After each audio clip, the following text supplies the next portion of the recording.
Bismillahirrahmanirrahim. Assalamualaikum warahmatullahi wabarakatuh. Innal hamdalillah nahmaduhu wa nasta'inuhu wa nastaghfiruh wa na'udzu billahi min shururi anfusina wa min sayyiati a'malina. May yahdihillahu fala mudilla lahu wa may yudlil fala hadiya lahu. وأشهد أن لا إله إلا الله وحده لا شريك له وأشهد أن محمدا عبده ورسوله يا أيها الذين آمنوا اتقوا الله حق تقاته ولا تموتن إلا وأنتم مسلمون يا أيها الناس اتقوا ربكم الذي خلقكم من نفس واحدة وخلق منها زوجها وبث منهما رجالا كثيرا ونساء واتقوا الله الذي تساءلون به والأرحام إن الله كان عليكم رقيبا يا أيها الذين آمنوا اتقوا الله وقولوا قولا سديدا يصلح لكم أعمالكم ويغفر لكم ذنوبكم ومن يطع الله ورسوله فقد فاز فوزا عظيما أما بعد. Hadirin dan hadirat jamaah salat maghrib yang dirahmati Allah subhanahu wa ta'ala. Alhamdulillah. Pertama-tama mari kita memuji dan mengagungkan Allah Rabbul Alamin, serta bersyukur atas nikmat dan karunia yang Allah curahkan kepada kita, nikmat dan karunia yang berlimpah, yang tidak seorang pun di antara kita yang mampu untuk menghitungnya. Wa in ta'uddu ni'matallahi la tuhsuha, dan sekiranya kalian hendak menghitung-hitung nikmat Allah, niscaya kalian tidak akan mampu untuk menghitungnya. Kemudian mari kita bersolawat pada junjungan kita Nabiullah Muhammad sallallahu alaihi wasallam, juga kepada keluarga beliau dan sahabat-sahabat beliau radhiyallahu ta'ala anhum ajma'in. Hadirin hadirat jamaah salat maghrib yang dirahmati Allah subhanahu wa ta'ala. Malam hari ini kembali saya menggantikan Ustadz Yusran yang biasanya mengisi ta'lim pada malam ini, mungkin karena beliau berhalangan. Dan karena hanya menggantikan, maka saya seperti biasa tidak akan menyambung apa yang menjadi materi kajian beliau. Dalam solat kita tadi kita mendengarkan firman Allah subhanahu wa ta'ala yang dibaca oleh imam kita, ayat yang sangat familiar ya, ayat yang saya kira kita semua menghafalkannya.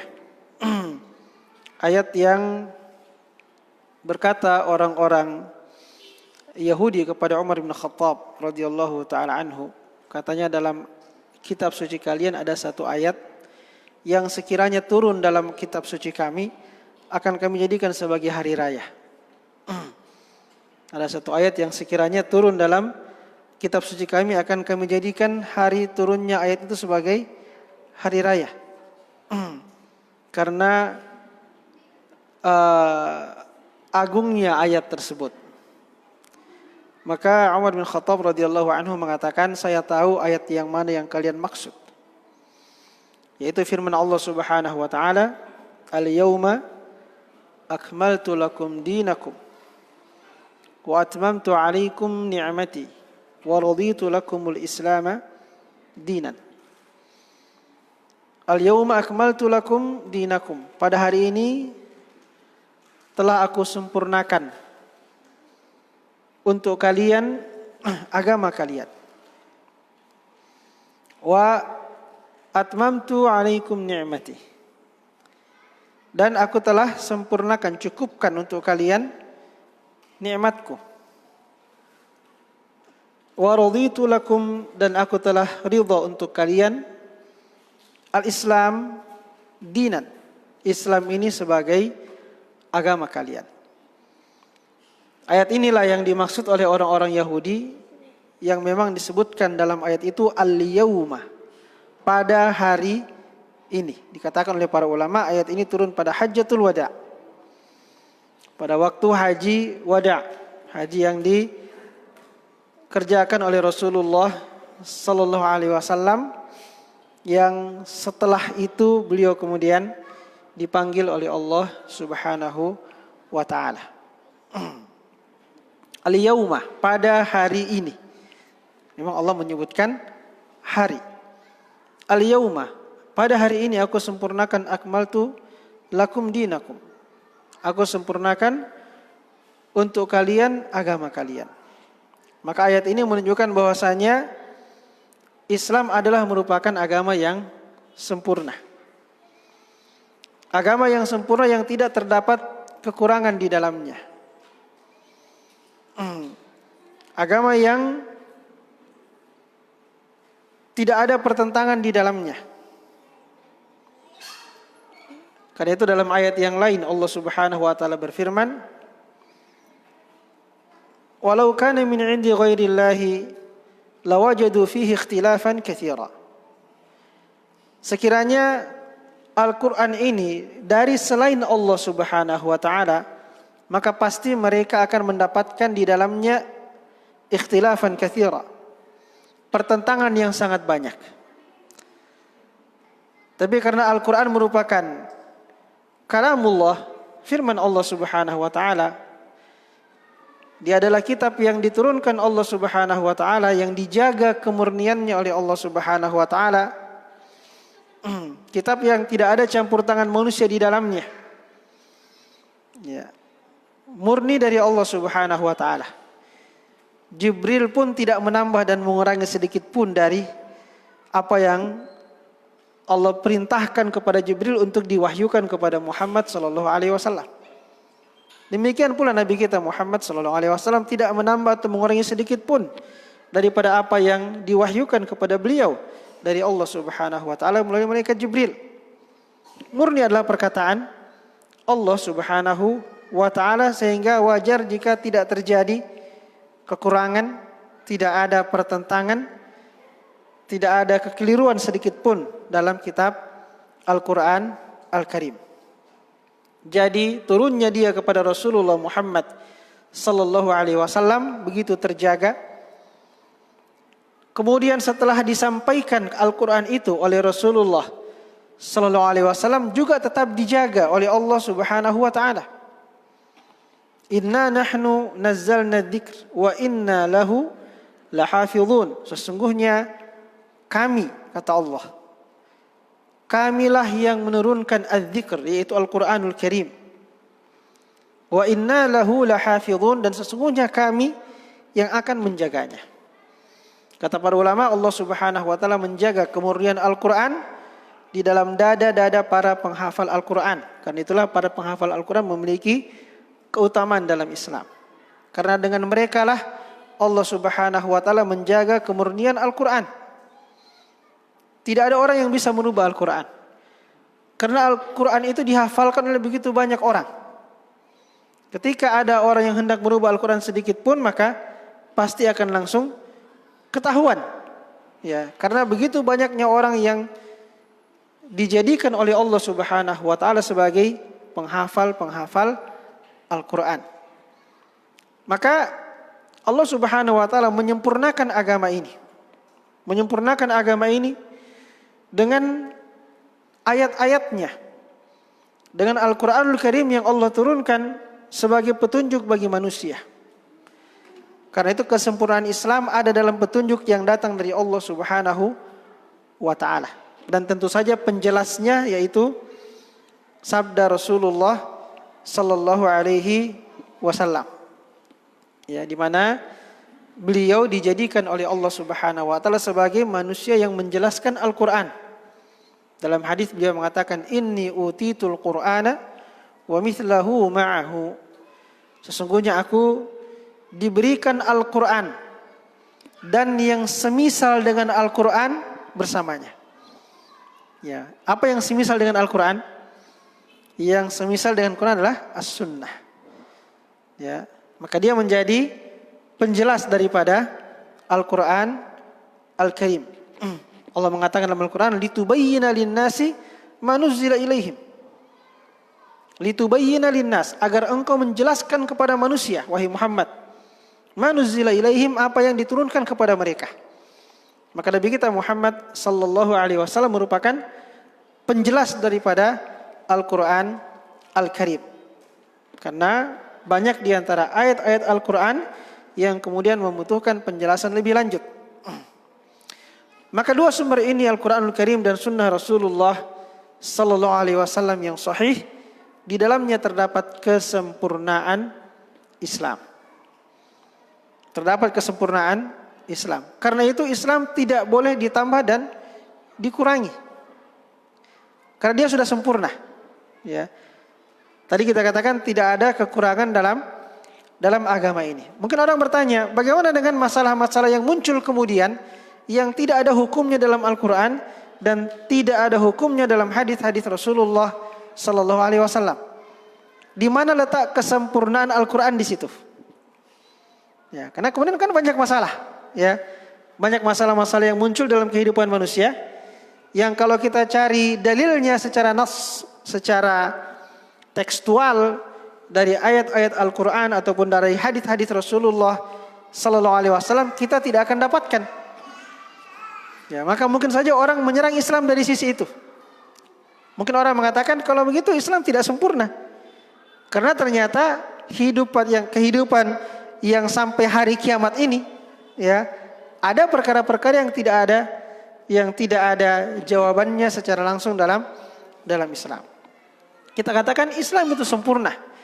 Meskipun banyak kemudian masalah-masalah yang muncul di belakang yang tidak ada dalilnya secara tekstual dalam Al-Qur'anul Karim dan dalam hadis Rasulullah SAW, tetapi Islam telah menunjukkan adanya kaidah-kaidah yang bisa dipahami dari begitu banyak dalil-dalil, baik dari Al-Qur'anul Karim maupun dari hadis-hadis Rasulullah sallallahu alaihi wasallam.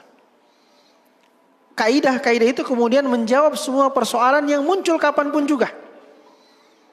Dan kaidah-kaidah itu adalah merupakan kesimpulan-kesimpulan dari ayat-ayat Al-Quran dan hadis-hadis Rasulullah sallallahu alaihi wasallam. Jadi Quran dan Sunnah itu bisa menjawab persoalan secara langsung dengan teks-teks yang terdapat di dalamnya. Bisa juga menjawab persoalan secara tidak langsung. Secara tidak langsung. Dari apa? Dari kaidah-kaidah yang difahami dari semua petunjuk-petunjuk Quran dan Sunnah. Makanya kita dalam Islam kita mengenal misalnya ada namanya al-qawaid al-fiqhiyah, ya, kaidah-kaidah fikih. Ya. Al-qawaid al-fiqhiyah al-kubra, ada 5 itu kaidah fikih yang utama. Yang kaidah itu diambil atau dipahami dari banyak sekali ayat dan banyak sekali hadis Rasulullah sallallahu alaihi wasallam. Sebab agama itu kan bukan hanya teks saja. Tapi agama itu juga berisi makna. Ya, makanya ada yang namanya fiqih. Ada yang namanya fiqih. Karena fiqih itu adalah memahami makna yang ditunjukkan oleh teks-teks Al-Qur'anul Karim dan teks-teks hadis Rasulullah sallallahu alaihi wasallam. Nah, kalau kita mengharapkan Islam itu menjawab semua persoalan hanya dengan teks-teks Quran dan Sunnah saja, ya memang akan ada yang tidak ada teksnya. Dan kalau kita memang mau memahami Islam hanya berdasarkan teksnya saja, itu juga akan mengalami kekeliruan pemahaman dalam Islam. Kayak ada yang namanya madhab Zahiriyah misalnya. Zahiriyah itu hanya mengambil teks daripada Quran dan Sunnah secara tekstual saja. Pokoknya apa yang dibilang di situ secara tekstual itulah arti yang diambil. Tidak berusaha menggali apa makna yang terkandung di dalamnya. Nah, tentu tidak begitu. Yang benar adalah bahwa teks-teks itu dia memiliki makna secara dapat dipahami menurut teks yang tertulis, tapi dia juga memberikan pelajaran-pelajaran yang banyak. Karena itu kalau kita belajar Al-Quran, kita kaji Al-Quran, kita kaji hadis Nabi, kan itu ada biasa setelah dijelaskan, mungkin Ustadz Yusron di sini biasa jelaskan Sahih Muslim ya, atau apa ya, jelaskan hadis. Nah, setelah dijelaskan apa artinya hadis ini, diambil apa? Pelajaran-pelajaran yang dapat diambil dari hadis tersebut. Nah, pelajaran-pelajaran itu tidak termuat dalam teks. Tidak termuat dalam teks, tapi dipahami dari teks itu. Contoh misalnya, Imam Syafi'i dikatakan mengambil pelajaran dari sebuah hadis di mana Nabi sallallahu alaihi wasallam bersabda, "Ya Aba Umair, ma fa'alan Nughair." Dia ada anak kecil namanya Abu Umair. Anak kecil ini suka bermain, ada burung-burung kecil ya, mungkin semacam burung pipit kalau kita ya. Dia suka bermain dengan burung itu. Nah, burung miliknya itu mati. Sehingga anak itu sangat bersedih. Maka Rasulullah sallallahu alaihi wasallam ketika melihat anak itu, beliau mencoba untuk menghiburnya. Dengan mengatakan, "Ya Aba Umair, ma fa'alan Nughair?" Wahai Abu Umair, apa yang dilakukan oleh burung Nughair itu, burung kecilmu itu?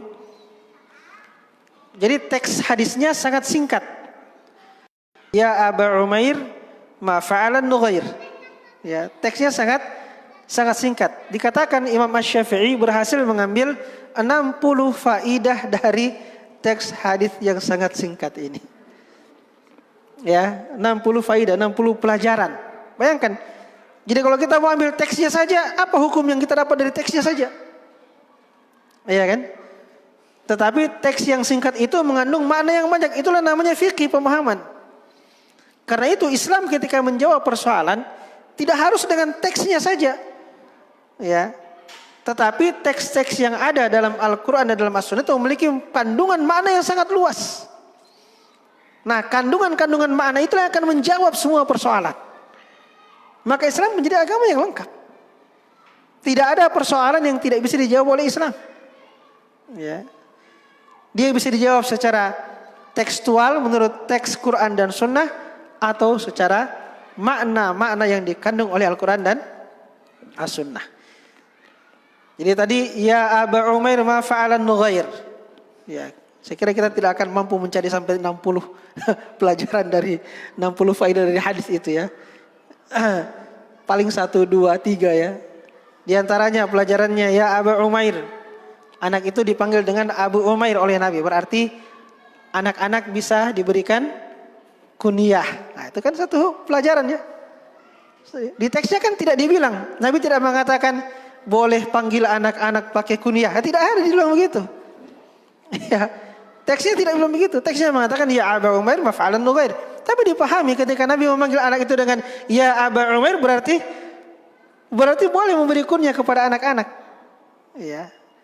Biasanya kunyah itu diberikan menurut nama anak pertama laki-laki ya. Jadi kalau orang punya anak laki-laki pertama siapa? Itu jadi kunyahnya biasa. Itu jadi kunyahnya. Anak kecil kan belum punya anak, istri pun belum punya, apalagi anak. Tapi sudah bisa dikasih kunyah. Sudah bisa dikasih kunyah. Abu Umair, itu diantara pelajarannya. Kemudian pelajaran yang lain, kalau anak-anak saja bisa berkunyah, apalagi orang dewasa. Ya. Kemudian pelajaran yang ketiga, disukai untuk memanggil orang dengan kunyahnya. Karena Nabi memanggil anak-anak dengan kunyahnya. Itu juga satu pelajaran. Ya, Abu Fulan, Abu Fulan, Abu Fulan. Pelajaran yang lain, disukai ketika menghibur orang memanggil dengan kunyahnya. Karena Nabi ketika memanggil itu anak dengan Abu Umair untuk menghibur dia. Pelajaran yang lain, boleh bermain dengan burung. Ya, karena anak itu bermain dengan burung. Kalau tidak boleh Nabi pasti larang. Ya kan? Pelajaran yang lain, boleh menangkap burung dan boleh mengikat burung, boleh menyimpan burung dalam sangkar. Karena kalau tidak disimpan di sangkar tidak bisa dipakai bermain. Ya. Kalau biarkan bebas, mana bisa dipakai bermain. Ya, pasti anak itu bisa bermain dengan burung kecilnya. Kenapa? Karena dia tangkap, mungkin dia ikat, dia simpan dalam sarang. Kalau dia mau bermain dia ambil, berarti boleh menangkap burung. Boleh simpan burung dalam sangkar, boleh ikat burung dengan tali untuk dipakai bermain. Ya. Itu diantara beberapa pelajaran yang terdapat dalam ya Aba Umair ma fa'alan Nughair. Ya. Entah kalau Imam Syafi'i sampai 60 pelajaran yang bisa beliau ambil rahmatullahi alaih. Kita cuma bisa berapa sebut 5 saja. Ya. Itulah dia yang dimaksud dengan pemahaman. Ya. Jadi hukum-hukum, nilai-nilai, kaidah-kaidah, pelajaran-pelajaran itu sangat banyak terkandung dalam teks-teks Al-Qur'anul Karim dan teks-teks hadis Rasulullah sallallahu alaihi wasallam. Sehingga sekali lagi, tidak semua persoalan yang muncul harus dijawab dengan teks. Ya, tetapi bisa dijawab dengan makna yang terkandung dalam teks Al-Qur'an dan teks hadis Nabi sallallahu alaihi wasallam. Nah, tadi kita menyinggung ada namanya al-qawaid al-fiqhiyah, ada namanya kaidah-kaidah fikih. Kaidah fikih itu diambil dari pemahaman terhadap begitu banyak dalil. Maka muncullah kaidah fikih yang namanya al-umuru bimaqasidiha. Al-umur bimaqasidiha. Segala urusan bergantung kepada niatnya. Ya. Itu diambil dari banyak dalil, diantaranya innamal a'malu binniyat. Jadi banyak perbuatan-perbuatan yang bisa dihukumi berdasarkan niatnya. Ya. Kadang-kadang ada yang berupa pelanggaran masuk hukum darurat, ya, maka dia menjadi boleh nanti digabung dengan kaidah yang lain, misalnya. Al-umur bimaqasidiha. Ada kaidah yang mengatakan al-yaqinu la yazulu bisyak. Ini juga kaidah besar. Al-yaqinu la yazulu bisyak. Sesuatu yang diyakini tidak bisa dihapuskan oleh sesuatu yang diragukan. Ini juga kaidah dipahami dari begitu banyak dalil. Ya, di antaranya sabda Nabi yang mengatakan da'ma yaribuka ila ma la yaribuka. Tinggalkanlah yang meragukan dan ambillah yang tidak meragukan. Ini penerapannya banyak dalam kehidupan. Ya, banyak dalam kehidupan. Kalau kita misalnya kadang-kadang sholat lupa, ya pakai kaidah ini. Al-yaqinu la yazulu bisyak. Ya, ini kita lupa sholatnya sudah 3 rakaat atau baru 2 rakaat misalnya. Yang mana diambil yang kecil angkanya. Karena yang kecil angkanya itulah yang yakin. Yang diragukan angka di atasnya. Jadi kalau ragu antara 2 dan 3 sebenarnya bukan 2 yang diragukan. Yang ketiganya yang diragukan. Nah, kan gitu. Yang ketiganya sudah dikerjakan atau belum dikerjakan. Ya, yang 2 itu tidak diragukan, sudah yang 2 itu. Cuma orang bilang ragu antara 2 dan 3. Sebenarnya bukan antara 2 dan 3. Ragu antara apakah 3 sudah atau 3 belum. Ya. Karena dia diragukan maka ambil yang yakin. Oh, baru 2. Ya. Baru 2 berarti kalau saya sholat maghrib harus nambah 1. Karena baru 2 itu yang yakin. Yang ketiganya yang saya ragukan. Ya, itu da'ama yaribuka ila ma la yaribuk. Tinggalkan yang kau ragukan, yaitu 3. 3 kan kamu ragukan, sudah atau belum? Tinggalkan itu. Ila ma la yaribuk, kepada yang kamu ragukan bahwa 2 rakaat sudah pasti sudah dikerjakan. Begitu pula kalau nanti naik haji, umroh, tawaf, sudah berapa putaran ini? Kadang-kadang dikasih begini tangan 2. Tiba-tiba ada yang senggol. Terlepas ikatan jarinya. Waduh, sudah berapa ini? Ya. Ya kan? Kan ramai kalau orang tawaf itu. Nah, di situ berlaku da'ama al-yaqinu la yazulu bisyak. Kita mau sholat, tadi sudah wudu. Terus masih mau sholat. Apakah wudu saya batal atau tidak? Apakah saya sudah buang angin atau tidak? Itu berlaku kaidah al-yaqinu la yazulu bisyak. Anda sudah wudu tadi itu yakin. Tadi sudah wudu itu yakin. Kemudian bahwasanya wudu Anda batal itu diragukan. Apakah Anda kentut atau tidak itu yang diragukan. Maka yang berlaku al-yaqin la yazulu bisyak. Wudu kita masih ada. Ya, karena wudu kita yakin, batalnya wudu kita itu yang diragukan. Tinggalkan yang ragu. Bahwa dia sudah batal itu ragu, yang yakin bahwa kita sudah berwudu sebelumnya. Ya, itu diantara penerapan kaidah. Ya, kalau orang bilang mana dalilnya ini secara tekstual, ya tidak ada secara tekstual. Tapi makna daripada teks itu bisa diambil dia menjadi kaidah. Kaidah yang ketiga al-masyaqqatu tajlibut taisir. Al-masyaqqatu tajlibu at-taisir. Dari banyak dalil. Misalnya musafir boleh tidak puasa. Itu kan kenapa? Karena ada kesulitan. Kesulitan mendatangkan kemudahan. Musafir boleh mengqasar salatnya. Orang sakit boleh sholat duduk. Kalau tidak bisa boleh sholat berbaring. Itu semua makna yang dikandung adalah bahwa kalau ada kesulitan akan ada kemudahan dalam syariat. Ya. Jadi dari banyak teks-teks Quran dan Sunnah itu diambil kesimpulan bahwa al-masyaqqatu tajlibut taisir. Kesulitan akan mendatangkan kemudahan. Sehingga dalam banyak keadaan tatkala kita menghadapi kesulitan, maka akan ada kemudahan-kemudahan. Akan ada rukhsah, akan ada keringanan-keringanan. Ya, akan ada kemudahan. Makanya misalnya ini bisa masuk dalam dua kaidah ya. Contoh ini bisa masuk dalam dua kaidah. Bisa masuk dalam kaidah al-masyaqqah tajlibut taisir, bisa juga masuk pada kaidah ad-dararu yuzal, meskipun lebih tepat pada ad-darar yuzal. Contoh misalnya kalau orang, ya Allah berfirman, "Faman yuttarra ghaira baghin wala 'adin fal itsma alaih", dilarangkan makan babi. Ya, dilarang makan bangkai. Ya. Tetapi kata Allah, kalau dia terpaksa, maka dia dibolehkan dengan tidak berlebihan.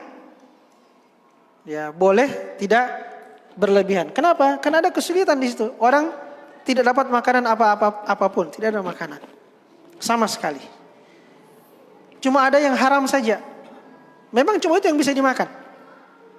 Kalau dia tidak makan, dia mati. Kalau dia makan, ini haram. Jadi bertemu antara dua-duanya tidak enak. Ya. Dimakan haram, tidak dimakan mati. Ya, ini buah si malakamah. Ya. Nah, di situ agama mengizinkan untuk menjaga jiwa, diizinkan memakan yang haram dengan kadar yang cukup menyelamatkan dari kematian. Ya, dengan kadar yang cukup menyelamatkan dari kematian. Jadi kalau kadarnya sudah cukup menyelamatkan, sudah tidak boleh tambah lagi, jangan ditambah. Jangan bilang makan memang banyak-banyak persiapan 3 hari. Ya, siapa tahu 3 hari tidak ketemu-temu lagi makanan. Ya. Mungkin besok biar babi tidak ada. Ya. Tidak boleh. Ya. Jadi darurat itu diukur menurut kebutuhannya. Kalau sudah tercapai kebutuhannya, hilang daruratnya, maka sudah tidak boleh. Nah, itu adalah kaidah ad-dararu yuzal atau la darara wa la dirara.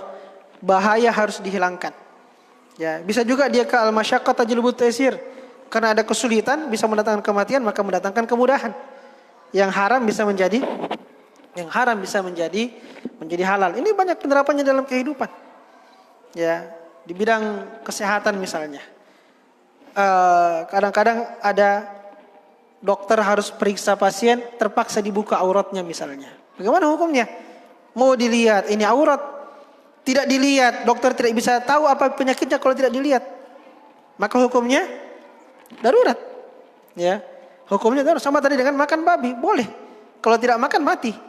Jadi kalau tidak disingkap auratnya, maka tidak bisa diketahui apa penyakitnya, atau tidak bisa diobati, tidak bisa dirawat, maka terpaksa disingkap auratnya. Bagi yang merawat, dia halal karena terpaksa. Bagi yang dirawat juga halal karena terpaksa. Jadi berlaku di situ ad-dararu yuzal. Tapi tadi berlaku juga ada batasannya. Makanya ada kaidah turunannya namanya ad-daruratu tuqaddaru biqadariha. Persoalan-persoalan darurat itu ada kadarnya. Kapan sudah sampai pada batas yang menghilangkan darurat, maka tidak boleh diambil lebih daripada itu. Jadi misalnya dokter nih harus periksa pasien, harus disingkap auratnya. Maka yang dibutuhkan saja yang boleh dia lihat. Misalnya dia harus lihat perutnya misalnya. Pasien laki-laki, dokter laki-laki, pasiennya perempuan misalnya. Dia terpaksa harus lihat perutnya. Maka cuma bagian yang perlu dia lihat yang boleh dia buka. Dadanya tidak boleh dilihat karena dia tidak butuh lihat itu. Kalau dia hanya butuh lihat perut, dia buka semuanya, dia berdosa. Karena darurat ada kadarnya. Sama dengan makan babi tadi, tidak boleh makan sampai persiapan 3 hari. Ya, karena kadarnya hanya untuk menyelamatkan dari kematian. Nah, jadi Islam menjawab semua persoalan. Ya. Islam menjawab semua persoalan. Jadi tadi baru 4 saya sebut. Ada satu lagi kaidahnya al-adah muhakkam, supaya lengkap tadi. Ada 5 kaidah besar. Al-umur bimaqasidiha, Al-yakin la yazul bisyak, al-masyaqqatu tajlibu taysir, ad-dararu yuzal atau la darar wa dirar, dan yang terakhir al-'adah muhakkamah. Ya, adat kebiasaan bisa menjadi landasan hukum.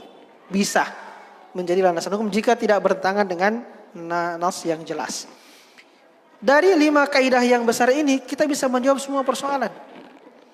Ya. Dari 5 kaidah besar ini tidak ada persoalan kehidupan yang tidak bisa dijawab oleh Islam. Itulah kesempurnaan Islam. Al-yauma akmaltu lakum dinakum.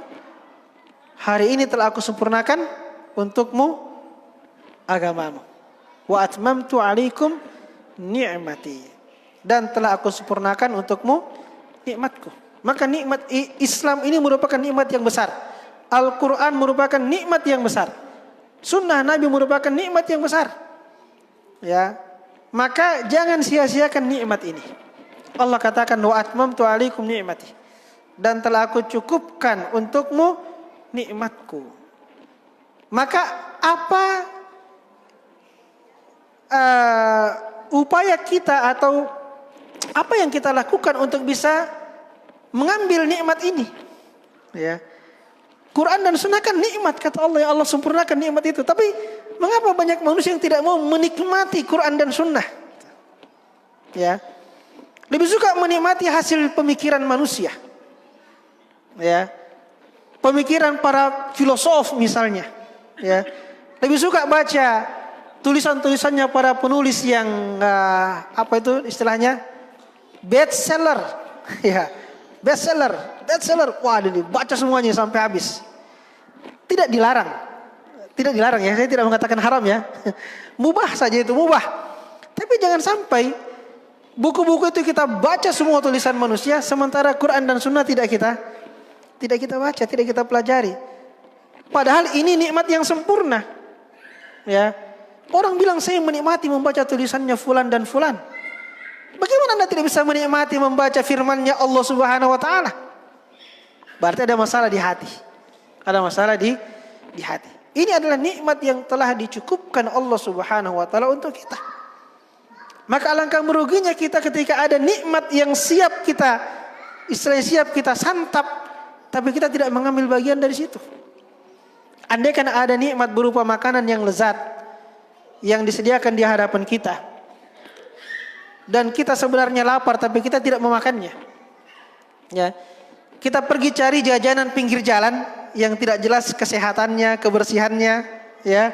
Tingkat kelezatannya juga lebih rendah. Sementara ada makanan yang berkualitas, yang enak, sehat dan lain sebagainya. Kita tinggalkan itu, kita ambil yang tidak berkualitas.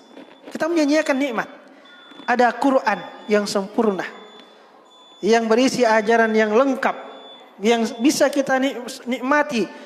Kita nikmati dengan membacanya, kita nikmati dengan mempelajarinya, kita nikmati dengan mengamalkannya. Ya, semuanya merupakan kenikmatan. Tapi kalau kita tinggalkan itu dan kita mengambil yang lain, maka kita adalah orang-orang yang menyia-nyiakan nikmat. Dan nikmat yang disia-siakan akan ditanya oleh Allah Subhanahu wa taala di hari kiamat. Tsumma la tus'alunna yauma idzin 'anil na'im. Kemudian sungguh kalian akan ditanya pada hari itu, pada hari kiamat nanti tentang nikmat-nikmat yang Allah berikan kepada kalian. Dan di antara nikmat yang paling besar adalah Al-Quran Al-Karim. Wa atmamtu alaikum nikmati. Apa yang kita lakukan dengan nikmat yang besar ini? Sudahkah kita membacanya dengan baik, berusaha memahaminya, mentadabburi kandungannya, lalu mengamalkan dalam kehidupan kita, kemudian mengajarkannya kepada orang lain? Yang kata Nabi, khairukum man ta'allama al-Qur'ana wa 'allamahu. Orang yang terbaik di antara kalian adalah orang yang mempelajari Al-Qur'an dan mengajarkan Al-Qur'an Al-Karim. Maka amat merugilah orang-orang yang tidak mengambil nikmat ini. Orang-orang yang meninggalkan nikmat yang telah dimudahkan oleh Allah Subhanahu wa taala untuk mempelajarinya. Wa laqad yassarnal Qur'ana lidzikri fahal mim mudzakir. Karena mungkin orang bilang ini kan bahasa Arab, Ustaz. Kita orang Makassar, kita orang Indonesia, kita orang Jawa, kita orang tidak tahu bahasa Arab. Tenang saja. Allah telah berfirman, "Wa laqad yassarnal Qur'ana lidzikri fahal mim mudzakir." dan sungguh telah kami mudahkan Al-Quran sebagai peringatan, sebagai pelajaran. Tapi adakah orang yang mau menjadikannya sebagai peringatan, sebagai pelajaran? Pertanyaannya, maukah kita mempelajarinya? Itu pertanyaannya. Ya, kalau kita punya kesungguhan untuk mempelajari nikmat yang sempurna ini, maka pasti akan dimudahkan oleh Allah Subhanahu wa taala. Persoalannya kalau memang kita tidak punya semangat untuk mempelajarinya dengan alasan bukan bahasa kita. Ya. Kalau sejak awal sudah tidak punya semangat, itu namanya kalah sebelum berperang. Ya. Maka semangat dulu. Ya, yakin dulu dengan janji Allah Subhanahu wa taala bahwa akan dimudahkan oleh Allah Subhanahu wa taala. Maka berapa banyak orang yang tidak paham bahasa Arab, tapi karena dia rajin belajar Al-Quran, dia baca terjemahan Al-Quran, dia dengarkan penjelasan Al-Quran dari para ulama, dia tidak paham bahasa Arab. Ya, tapi karena dia rajin belajar Quran dan makna-makna Al-Quran, ketika sholat imam baca ayat, dia paham maknanya. Padahal dia tidak tahu bahasa Arab, tapi dia bisa paham maknanya. Karena dia paham, dia bisa tersentuh dengan ayat-ayat yang dibaca, mendatangkan kekhusyuan karena pemahamannya. Allah sudah menjamin bahwasanya Al-Quran mudah untuk dipelajari. Tinggal apakah kita mau sungguh-sungguh untuk mempelajarinya. Al-yawma akmaltu lakum dinakum wa atmamtu alaikum ni'mati wa raditu lakumul Islam madina. Dan aku ridha Islam sebagai agama kalian. Tidak ada agama yang diridhai Allah kecuali Islam. Inna ad-dina 'indallahi al-Islam. Sesungguhnya agama yang diridhai Allah hanyalah al-Islam. Dalam ayat yang lain, wa may yabtaghi ghairal islami dinan falan yuqbala minhu wa huwa fil akhirati minal khasirin. Siapa yang mencari agama selain Islam, maka tidak akan pernah diterima darinya agama itu, dan dia di hari kiamat nanti akan termasuk dalam golongan orang-orang yang merugi. Belakangan ini kita mendengar berita-berita orang yang murtad. Na'udzubillahi min dzalik. Orang yang murtad, ya, meninggalkan Islam, meninggalkan agama yang sempurna, meninggalkan nikmat yang paling besar. Ya. Ibaratnya dia tinggal di istana, dia pergi tinggal di comberan. Ya. Meninggalkan agama yang sempurna, murtad dari Islam. Satu-satunya agama yang diridhai oleh Allah Subhanahu wa taala. Ya. Untuk kita berlindung kepada Allah daripada jatuhnya dalam perbuatan seperti na'udzubillahi min dzalik. Tapi tentu kita harus mengambil pelajaran. Mengapa orang sampai murtad dari Islam? Tentu masalah hidayah, yaitu sudah pasti ya. Itu adalah takdir Allah, itu adalah hidayah Allah, itu sudah pasti. Tapi ada sebab yang menyebabkan. Sebab yang menyebabkan kenapa orang murtad dari Islam. Ada yang murtad biasanya dulu orang murtad karena miskin. Karena miskin, dikasih Indomie, pindah agama. Dikasih kesehatan gratis, pendidikan gratis, ya, dikasih beras gratis, makanan gratis, pindah agama dia. Itu karena miskin. Dan biasanya kadang-kadang orang yang pindah agama karena miskin bisa kembali lagi kepada Islam. Ya, kalau sudah berkecukupan bisa balik lagi. Ya, atau kadang-kadang dia bilang kita pura-pura saja itu supaya kita dapat bantuan. Ya. Maka ada anekdotnya, ada orang dimurtadkan dari Islam, sudah dikasih macam-macam, ditanya, apalagi yang kalian mau ini? Sudah dikasih macam-macam ini. Katanya masih satu lagi. Apa itu? Mau naik haji. Mau naik haji. Ya, berarti masih ada Islamnya orang ini. Dia cuma manfaatkan saja itu bantuan karena masih mau naik haji katanya. Iya. Baik. Jadi inilah nikmat yang sempurna, ya. Tetapi kita mesti berhati-hati memang. Kita tidak boleh merasa aman.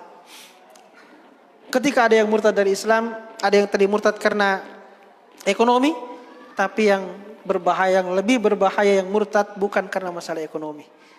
Murtad karena memang pikirannya sudah dirusak.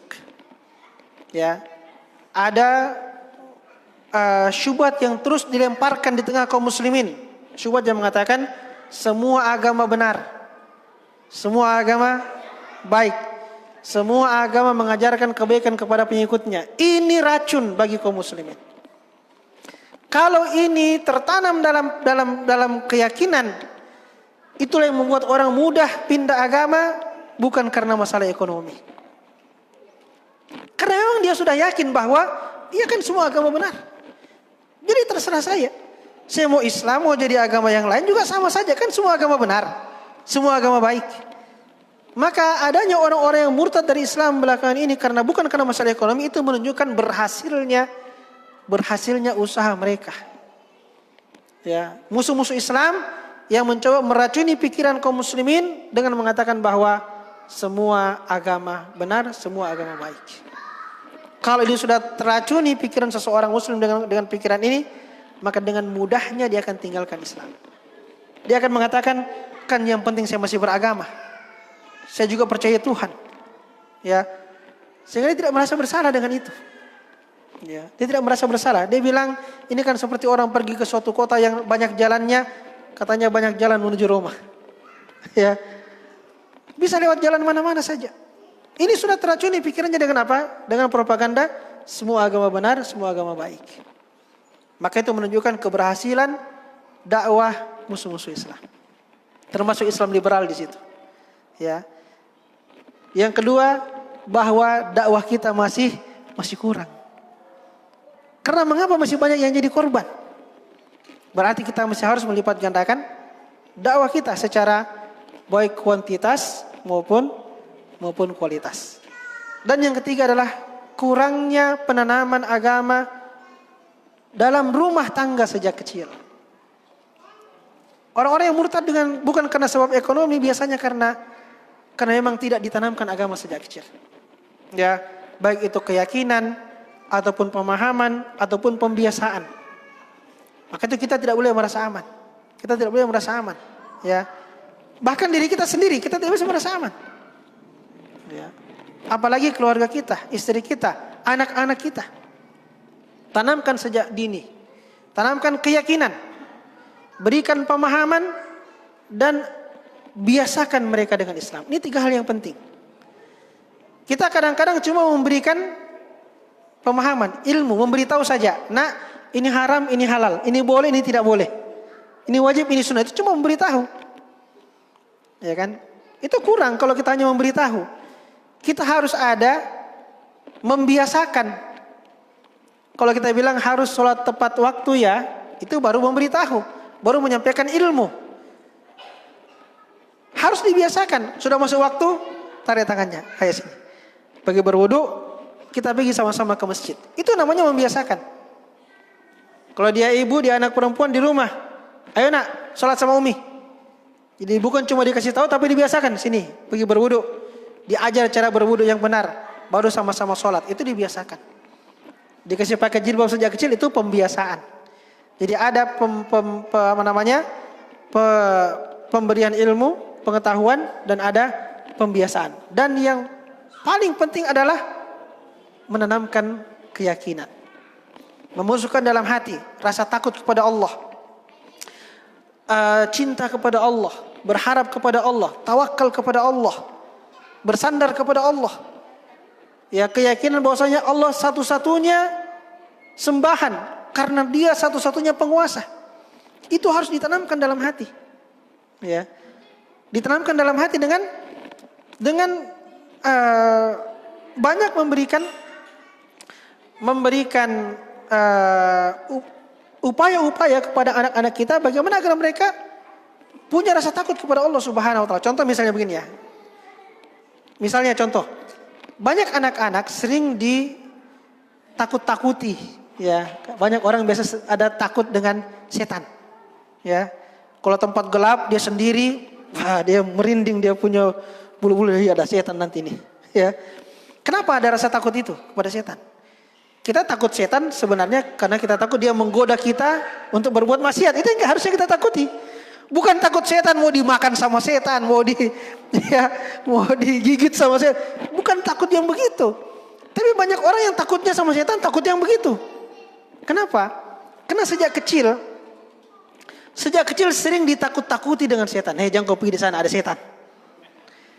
Itu menanamkan keyakinan. Ya. Maka anak ini kalau sering ditakut-takuti dengan setan sejak kecil, dia akan tumbuh jadi orang yang penakut. Gelap sedikit sudah takut. Sendirian takut ada setan nanti. Ya. Dia menjadi apa? Menjadi keyakinan. Nah, yang harus kita tanamkan adalah rasa takut kepada Allah Subhanahu wa taala, gitu. Misalnya anak-anak sejak kecil kita sering bercerita tentang surga dan neraka misalnya. Ceritakan tentang surga, bagaimana keindahan surga. Ceritakan tentang neraka, bagaimana ngerinya itu siksa api neraka. Itu kan bisa kita gambarkan dengan kata-kata. Ya, kalau dulu waktu saya masih kecil dulu ada itu komik-komik siksa neraka. Ya kan, surga dan neraka. Itu kita masih kecil dulu ya. Terlepas dari apakah itu boleh atau tidak secara hukum syariat, kan dia menggambar atau memvisualisasikan neraka. Tapi kan kita merasakan efeknya, ya kalau kita yang waktu kecil sering baca komik begitu, sampai sekarang kita masih ada rasa ngeri itu, takut dengan neraka. Kenapa? Karena tergambar itu, wih seperti ini orang kalau di neraka, ditarik lidahnya keluar, digunting-gunting kan, ya, dia ditusuk tombak dari pantatnya tembus di kepalanya, kan digambarkan begitu, ya. Jadi emang ngeri terasa itu, dia tertanam rasa takut. Ya, meskipun tadi saya katakan caranya ya ini tentu masih harus dipertanyakan apakah boleh ya karena dia menggambar makhluk hidup. Tapi kita bisa menyampaikan itu dengan apa? Dengan lisan, dengan narasi. Ceritakan. Kalau orang-orang umum dia biasa kasih dongeng anaknya sebelum tidur. Kita ceritakan tentang surga, tentang neraka. Ya, ceritakan tentang sifat-sifat Allah Subhanahu wa taala. Tentang Allah Maha melihat, Allah Maha mengetahui, ya. Maka itu akan menanamkan rasa takut, rasa cinta, harapan ke dalam dirinya terhadap Allah Subhanahu wa taala. Nah, inilah barangkali sudah terlalu panjang ya. Tadi sudah masuk waktu Isya. Mudah-mudahan bermanfaat ya. Firman Allah Subhanahu wa taala bisa kita pahami insyaallah. Al-yauma akmaltu lakum dinakum wa atmamtu alaikum ni'mati wa raditu lakumul Islam madina. Semoga Allah Subhanahu wa taala menjadikan kita semua orang-orang yang istiqamah di atas agama ini. Istiqamah dalam ketaatan kepada Allah, istiqamah dalam berdakwah mengajak manusia ke jalan Allah Subhanahu wa taala, istiqamah dalam perjuangan menegakkan syariat Allah Subhanahu wa taala, dan semoga kita dimatikan di atas itu semua, ya, dimatikan di atas keistiqomahan. Kita kembali kepada Allah dalam keadaan Allah ridho kepada kita dan kita pun ridho kepada Allah Subhanahu wa taala. Semoga bermanfaat. Subhanakallahumma wa bihamdik asyhadu an la ilaha illa anta wa astaghfiruka wa atubu ilaik. Wa sallallahu ala nabiyyina Muhammad wa ala alihi wa sahbihi wa sallam. Wa akhiru da'wana anil hamdulillahi rabbil alamin. Wassalamu alaikum warahmatullahi wabarakatuh.